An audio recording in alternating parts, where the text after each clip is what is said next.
आज हम बात करेंगे मेरठ के उस बड़े मामले की जहां प्रशासन ने अवैध रेसिडेंस पर बुलडोजर चलाया है। आरोप है कि रेसिडेंस सरकारी जमीन पर बनाए गए थे और यहां पर कई विवादित शर्तें सामने आई हैं। आखिर मामला क्या है पूरा, आइए समझते हैं कि प्रशासन ने इतनी सख्त कार्रवाई इस रेसिडेंस पर क्या किया है। दोस्तों, मेरठ में अब्दुल्ला रेसिडेंसी नाम एक अवैध निर्माण किया जा रहा था। आरोप है कि रेसिडेंसी में साफ साफ लिखा था कि केवल मुस्लिम परिवार ही यहाँ फ्लैट खरीद सकते हैं, हिंदुओं के लिए एंट्री बैन है। वहां पे एक बोर्ड भी लगाया गया था।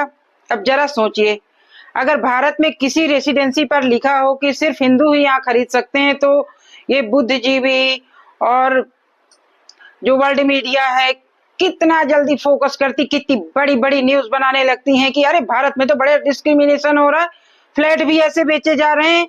अंतरराष्ट्रीय मंच पर भारत को बदनाम करने की कोशिश की जाती और दुनिया में दिखाया जाता कि भारत के माइनॉरिटी के साथ कितना भेदभाव होता है। देखो, घर भी जो बनाए जाते हैं वो हिंदुओं के लिए अलग से बनाए जाते हैं, लेकिन जब यही काम यहाँ की माइनॉरिटी खुद करती है तो ये जो बुद्धिजीवी है, सेकुलर गैंग है, वर्ल्ड पीस की ठेकेदारी चुपचाप चुप्पी साध लेते हैं।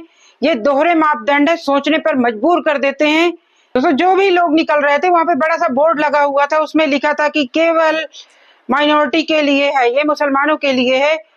तो लोगों को तो ये बिल्कुल अच्छा नहीं लग रहा था कि आजादी के इतने साल बाद भी तुम्हारी ये मानसिकता है कि ये खाली मुसलमानों के लिए है, तो कल वहां से लोग निकलेंगे तो तुम लोगों का निकलना भी मुश्किल कर दोगे। अगर अभी से बेचने के तुम्हारी ये मानसिकता है कि ये सिर्फ उन्हीं के लिए बेचा जाएगा तो दोस्तों, जब ये बात प्रशासन के सामने आई तो प्रशासन ने जांच शुरू की और रेसिडेंसी में जांच में आया कि जो ये रेसिडेंसी बनाई जा रही थी, अब्दुल्ला रेसिडेंसी, सरकारी जमीन पर बनाई जा रही थी। यानी जमीन पर पहले कब्जा किया गया, फिर उसके लिए सारे नियम तोड़े गए और बड़ी बड़ी इमारतें खड़ी कर दी गई।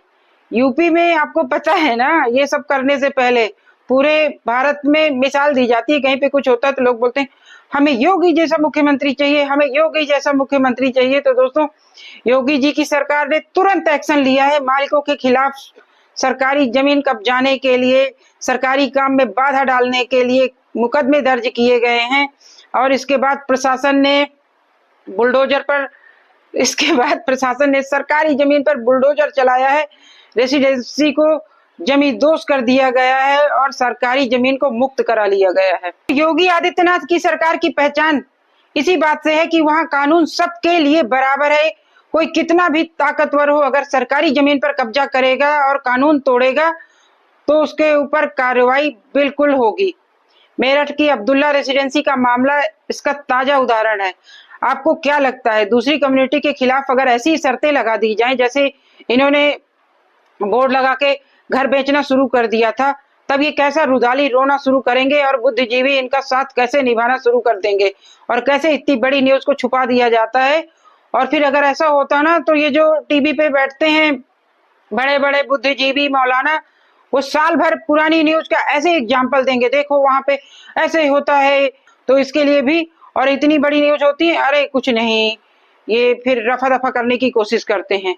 आप लोगों को क्या लगता है कि जो सरकार ने किया है इस अवैध रेसिडेंसी में, जो शर्तें लगाई गई थी दूसरी कम्युनिटी के खिलाफ और सरकारी जो एक्शन था, वो जरूरी था कि नहीं? कमेंट करके अपनी राय बताइएगा। धन्यवाद। वंदे मातरम। भारत माता की जय।